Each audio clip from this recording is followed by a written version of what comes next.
You may as well admit it, eyeliner is severely underused in the military, and these guys are rocking that shit. I've loved the costume design for the Easterlings ever since I first saw them as a little kid. Now that I'm bigger and older, I decided to give in to my inner child, and make my own costume. Here's how I did it.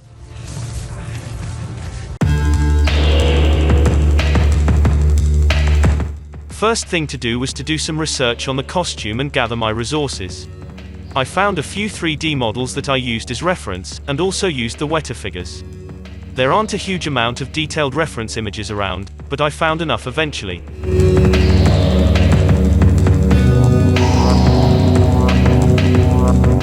I forgot to get video, but I made basic trousers and a shirt from a cotton fabric, as well as the face mask from a rough linen. The loose tunic was made out of a lining fabric and I tapered the hems. The scarves were made from the same material.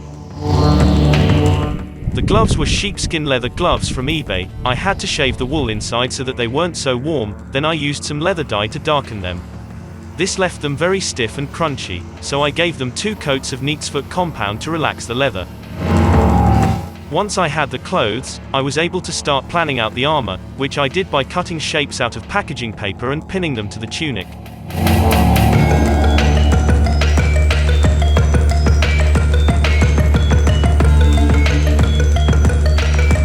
I modeled all of my armor in Fusion 360, based off the paper patterns I had made for sizing. I am still learning to model, so they weren't the best, but I was able to get printable files from them.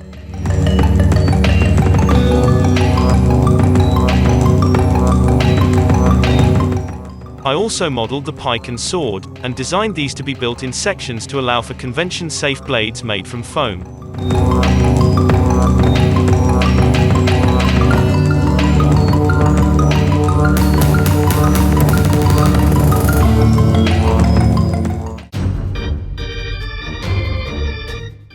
I 3D printed all of the parts. The disco lights were mandatory for a successful print.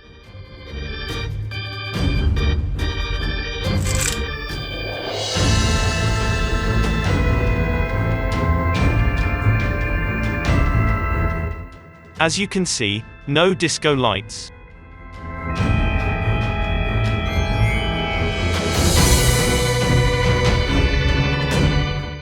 I gathered all of the parts, and began to panic when I saw how many there were.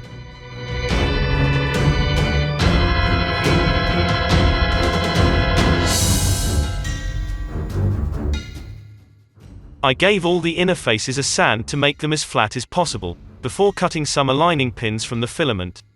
I superglued these in place, before joining the pieces using 5-minute epoxy resin to attach them.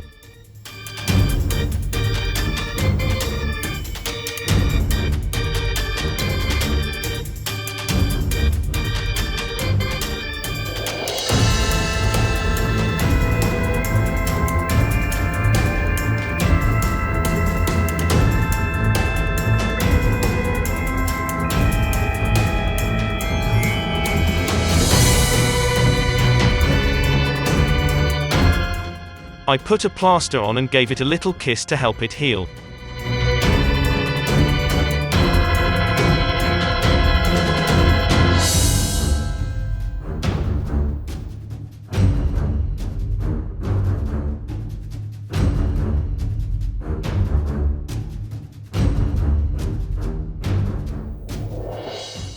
I used a belt sander to smooth the armor pieces.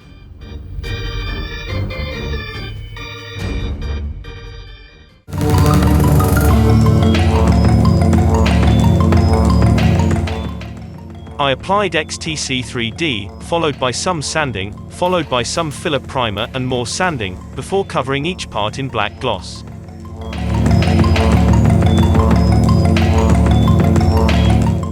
I then spent hours applying European gold-colored rub and buff to every single piece of armor, using a cloth, and rubbing it in circles until the metallic shine was visible.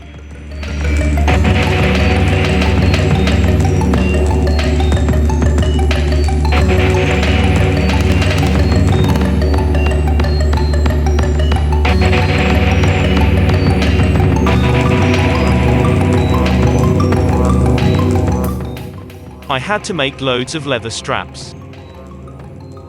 Loads.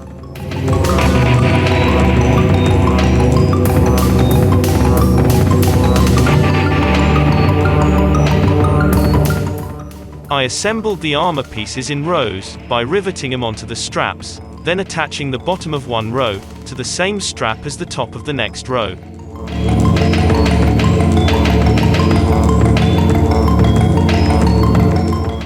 This whole process used 485 rivets and washes.